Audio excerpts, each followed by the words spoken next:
A country with about 634,000 people keeps showing up in World Cup qualifying.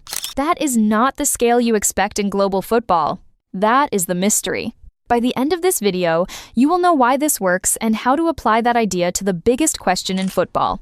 Why do tiny European countries keep punching above their weight, even when common sense says bigger nations should crush them? Start with the names. Luxembourg, Malta, Andorra, Liechtenstein, Monaco, San Marino. These are small places. Malta has about 514,999 people. Luxembourg has about 634,814 as of 2023. On a map, they can look almost invisible next to Germany or France. In football, they are not invisible at all. Now the first surprise.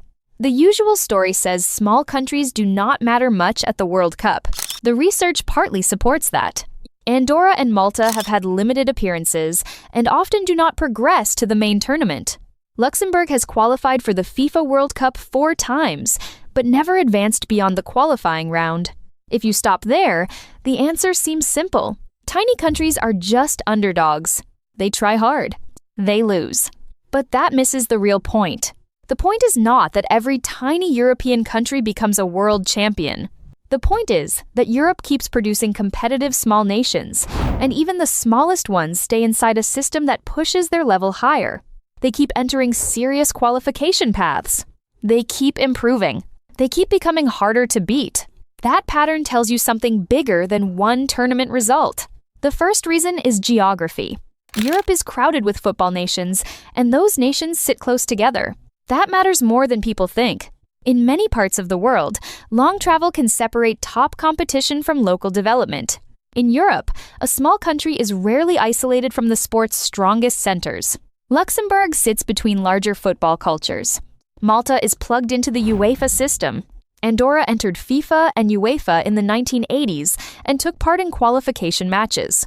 These are not distant outsiders. They are inside the main current. Proximity changes everything. A small association does not need to invent a football world from scratch. It grows next to one. It can study neighbors. It can schedule matches through UEFA structures. It can measure itself against stronger teams again and again. The competitive structure of UEFA gives smaller nations meaningful games against larger nations. That is not a side detail. That is the engine. And once you see that structure, the next question appears. What are these players being prepared for every week? The answer is the club game. The best club environment in football sits in Europe. The research notes point to the English Premier League, La Liga, the Bundesliga, and Serie A as the main stage. This matters because talent from all over the world flows into Europe to play there. That means the training standard rises inside Europe as a whole. Even small countries live near the center of that pressure. This is where a common belief needs to be challenged. People often say football success is mostly about population. More people means more talent. Bigger pool, better team. It sounds obvious. It is also incomplete. Population gives you a pool. It does not build a path. A small country inside Europe can connect its best players to stronger club systems and stronger competition. A large country without that level of structure can waste a much bigger pool. That takes us to the third reason, and maybe the most direct one. Academies. The research is clear that small countries often invest heavily in youth development programs relative to their size. Luxembourg's National Football Academy focuses on player development with funding from both government and private sectors. In the 2000s, Malta and Luxembourg began to improve their youth academies and scouting methods, and that helped improve competitiveness. This is where football starts to look less like magic and more like production. A youth academy is not just a practice field. It is a pipeline. Children enter early. Coaches shape habits early. Scouts spot strengths early. By the time a player reaches senior football, years of mistakes have already been corrected. Europe has famous examples of this model at the top end.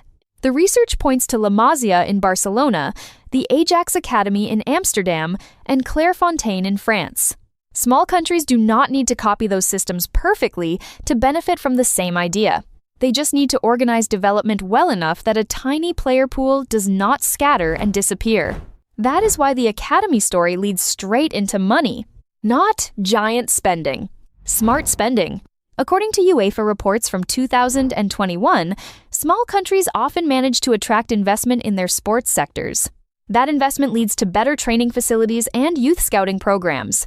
UEFA also helped shape the financial setting. In 2014, UEFA's financial fair play regulations helped smaller nations stabilize their football finances. That matters because football quality is built from many small advantages stacked together. Better fields, better coaching, better scouting, better recovery, better planning. None of these sounds dramatic on its own. Put them together, and a small country becomes organized in ways that can close the gap with larger opponents. There is also a different perspective worth taking seriously. Critics say small nations often depend on professional training systems and foreign coaching. They argue that these countries do not always have the infrastructure to compete consistently and may only surprise larger opponents once in a while, especially in knockout football. That criticism is not empty. The research supports part of it. Andorra and Malta often do not progress to the main tournament. Luxembourg has not moved beyond the qualifying round at the World Cup. But that critique also proves the larger case. If tiny nations with limited scale can still improve through structure, coaching, and investment, then raw population is not the ruler people think it is. The system is, and Europe has had longer than anyone to build that system. Modern football was born in England in 1863. The first FIFA World Cup was held in Uruguay in 1930. Those dates matter because they show how long the sport has had to organize itself in Europe. More than a century of coaching habits, club culture, federation rules, youth systems, and professional routines creates a head start that is hard to copy quickly. This is not about romance. It is about repetition across generations. Fathers, mothers, coaches, clubs, local associations, national associations, UEFA, FIFA. Each layer passes knowledge to the next. Small European countries benefit from that long chain even if they do not have the population of Germany or Brazil. Look at Luxembourg's timeline. In 1995, the research says Luxembourg reached a notable point by qualifying for the European Championship in England. In the 2000s, youth academies and scouting improved.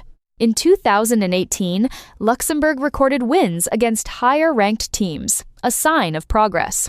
As of 2023, the country continued under national football development plans, with increasing participation in international friendlies and qualification matches. It also became more competitive in UEFA competitions against larger nations. That is not a fairy tale. It is a development track. The same logic applies across the tiny country story. Malta's Football Association, Luxembourg's Football Federation, UEFA support, government and private funding, better scouting, better youth plans, technology and analytics, which the research notes say help small nations craft competitive advantages. Piece by piece, the gap shrinks. And that brings us back to the question that pulls you in at the start. How can a country with only a few 100,000 people matter in the same sport as giants? Because football is not a census test. It is a systems test. A nation can be tiny and still sit inside the strongest football region on earth. It can play inside UEFA's competitive structure. It can invest in youth. It can stabilize finances through rules shaped by UEFA in 2014. It can build an academy with government and private funding, as Luxembourg has done. It can improve scouting in the 2000s.